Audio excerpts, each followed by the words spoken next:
नमस्ते दोस्तों, आप सभी का स्वागत है। रिसेंटली एसएससी के एग्ज़ाम्स में जो स्कैम की बातें कैंडिडेट्स के मन में उठ रही है।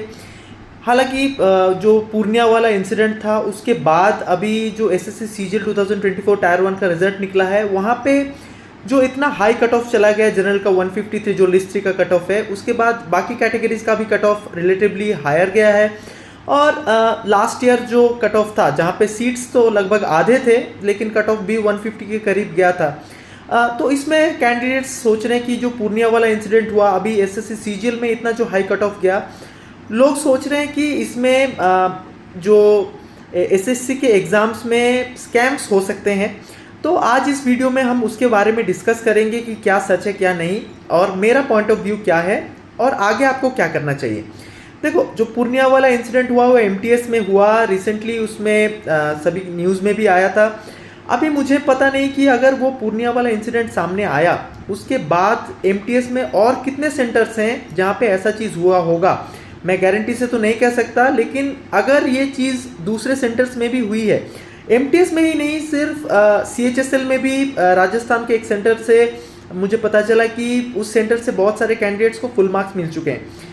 फिर अभी सीजीएल में ये जो चीज़ हुआ, अगर सीजीएल का टायर 1 का रिजल्ट आप लोग ठीक से चेक करेंगे, वहाँ पे भी आप लोग देखेंगे कि बहुत सारे कैंडिडेट्स का नाम आपको वहाँ पे मिलेगा जिनके रोल नंबर्स एकदम सीरियल वाइज है, और ये लिस्ट बहुत लंबी है। कहीं पे थोड़ा सा गैप होके वो लिस्ट फिर से कंटिन्यू हो रही है। तो इसमें क्या कुछ स्कैम होने के चांसेस है? देखो भाई, जब तक कुछ ऑफिशियली नहीं आता तब तक हम लोग गारंटी से तो नहीं बोल सकते, लेकिन इसमें स्कैम की बू आती है, मुझे भी आती है। लेकिन अभी गारंटी से क्यों नहीं बोल सकते? देखो, कुछ सेंटर्स में ये सब चीज़ें हुई है, वो जो सेंटर्स पकड़े गए हैं उनके ऊपर तो लीगल एक्शंस होगा ही, लेकिन आखिरकार स्टूडेंट जाएगा कहाँ?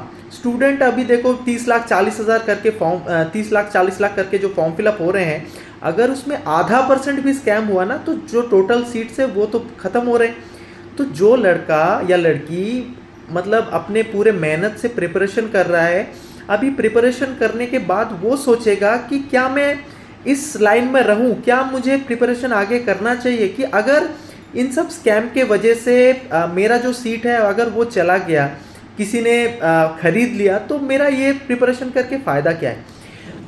तो ये जो बू आ रही है, जो रिजल्ट्स में भी दिख रहा है कि कंटिन्यूअस रोल नंबर, मतलब हो सकता है उन लोगों ने एक साथ ही फॉर्म फिलअप किया हो या फिर सेम सेंटर में सेंटर मैनेज करके ये चीज़ किया हो। आई एम नॉट श्योर, मैं गारंटी से नहीं बोल सकता, लेकिन ये चीज़ सस्पेक्ट करने लायक है। अभी सीएचएसएल में जैसे मैंने बोला कि एक सेंटर से बहुत लोगों को फुल मार्क्स मिल गए, या फिर पूर्णिया वाला सेंटर में तो सेंटर ही पकड़ा गया। कुछ लोग सेंटर मैनेज करके ये स्कैम बहुत दिनों से करते हैं, मुझे नहीं पता कि कब से करते आए हैं, पकड़ा तो अब गया है, कब से ये चीज़ करते आए हैं किसी को नहीं मालूम। या फिर दूसरे सेंटर्स में भी जहाँ पे कोई अभी तक कोई पकड़ा नहीं गया है, उसमें भी अगर ये चीज़ कंटिन्यूसली हो रही है तो भाई स्टूडेंट्स के लिए मतलब बहुत ख़राब खबर है। इसमें देखो, मैं कंटिन्यूसली ये सब चीज़ों के बारे में बात कर रहा हूँ क्योंकि मैं हमेशा स्टूडेंट्स के साथ रहना चाहता हूँ, उनके प्रॉब्लम्स आपके सामने लाना चाहता हूँ। एसएससी में को इसमें क्या करना चाहिए? कोई भी देखो, अभी सीएचएसएल का मेंस का एग्ज़ाम हो गया, मुझे नहीं पता कि उसमें कुछ ऐसा चीज़ हुआ होगा या नहीं। अभी सीजीएल मेंस का भी एग्ज़ाम आने वाला है। अगर ये चीज़ें सामने आ रही है तो एसएससी को क्या करना चाहिए कि प्रॉपर इन्वेस्टिगेशन करना चाहिए उसमें, और सिक्योरिटी, जो एग्ज़ाम टाइम में जो सिक्योरिटी है, वो उन चीज़ों के बारे में उनको ध्यान देना चाहिए भाई। नहीं तो अल्टीमेटली सफ़र करेगा स्टूडेंट। कुछ लोग पैसे दे के निकल जाएंगे, जो मेहनत करने वाला स्टूडेंट है वो हमेशा पीछे रहेगा, उसको नौकरी नहीं मिलेगी। तो हो सकता है कि इसमें एसएससी के भी कुछ लोग मिले हुए हैं, या फिर जो सेंटर एग्ज़ाम कंडक्ट करा रहा है वो भी वही पूरा चीज़ मेंटेन कर रहा है, एसएससी को मालूम नहीं। I don't know what is the reality.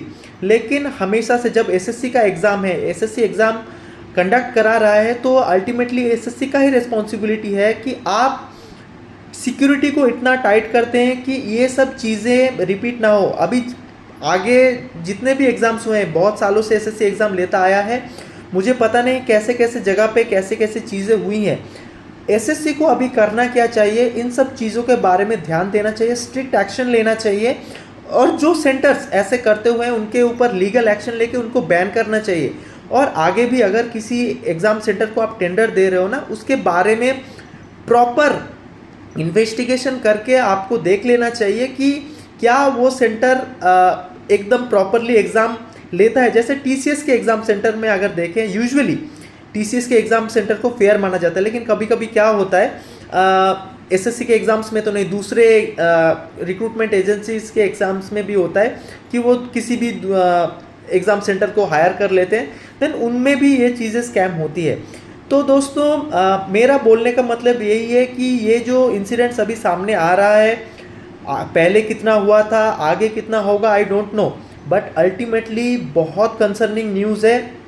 और एसएससी को इसमें प्रॉपर इन्वेस्टिगेशन करके जो लोग दोषी हैं उनको, मतलब सस्पेक्ट जितने भी लोग आ रहे हैं इसमें, उनको दंडित करना चाहिए और आगे ये चीज़ें रिपीट ना हो इसके बारे में कुछ उनको एक्शन भी लेना चाहिए। मैं ये कभी नहीं कहता कि भाई जो स्कैम होता है वो हमेशा से एसएससी की गलती से होता है, कभी कभी सिर्फ सेंटर ही इसमें मिला हुआ होता है।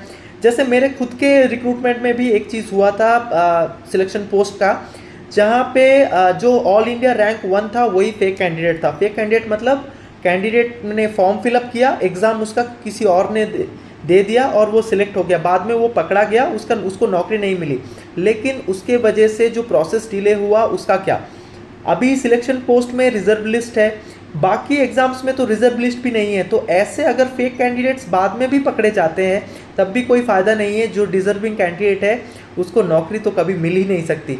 तो यही इन्फॉर्मेशन मैं आपसे शेयर करना चाहता था, मेरे जो थॉट्स हैं मैं आपसे शेयर करना चाहता था। अभी पता नहीं और भी बहुत सारे एग्ज़ाम्स हैं जिसके भी रिजल्ट निकलेंगे, आप लोग थोड़ा ध्यान से चेक करिए कि रोल नंबर्स सीरियली कितने जगह पे आ रहे हैं। तो इसमें तो स्कैम की बू दोस्तों आती है। बहुत सारे लोग मुझे बोल रहे थे सर इसके बारे में कुछ बोलिए, लेकिन एक चीज़ मैं हमेशा बोलना चाहता हूँ कि भाई स्कैम हो रहा है ये सोच के आप अपना प्रिपरेशन पे कभी मतलब उसको वीक मत करो, आप अपना प्रिपरेशन जारी रखो, क्योंकि इसमें भी बहुत सारे डिजर्विंग कैंडिडेट्स हैं जिनको नौकरी मिल रही है। मैं श्योर नहीं हूँ कि ये स्कैम हर एग्ज़ाम में हो रहा है कि नहीं, लेकिन फिर भी आप लोग अपना प्रिपरेशन इतने अच्छे से करो ताकि आपके मन में कोई मलाल ना रह जाए कि चलो डिजर्विंग कैंडिडेट्स को नौकरी तो मिली लेकिन मैंने ये सब स्कैम का सोच के मैंने खुद से प्रिपरेशन नहीं की। तो ऐसा कभी नहीं करना, प्रिपरेशन अपना जारी रखो। बाकी मेरे जो वीडियोस वगैरह हैं एसएससी के लोग भी कुछ लोग हैं जो देखते हैं, तो मेरे इस वीडियो के माध्यम से मैं उनको भी बोलना चाहता हूँ ये इशू आप अपने हायर अथॉरिटीज़ के सामने लाइए, ताकि ये जो चीज़ें सामने आ रही है इससे स्टूडेंट का मन डिस्टर्ब हो रहा है, वो लोग प्रिपरेशन नहीं ले पा रहे हैं स्कैम का सोच के। तो कुछ एक्शन आप लोग भी लीजिए। यही बताने के लिए दोस्तों आज मैंने वीडियो बनाया। अगर वीडियो अच्छी लगी तो वीडियो को एक लाइक और चैनल को सब्सक्राइब कर दीजिए। आज के लिए इतना ही, बहुत बहुत धन्यवाद।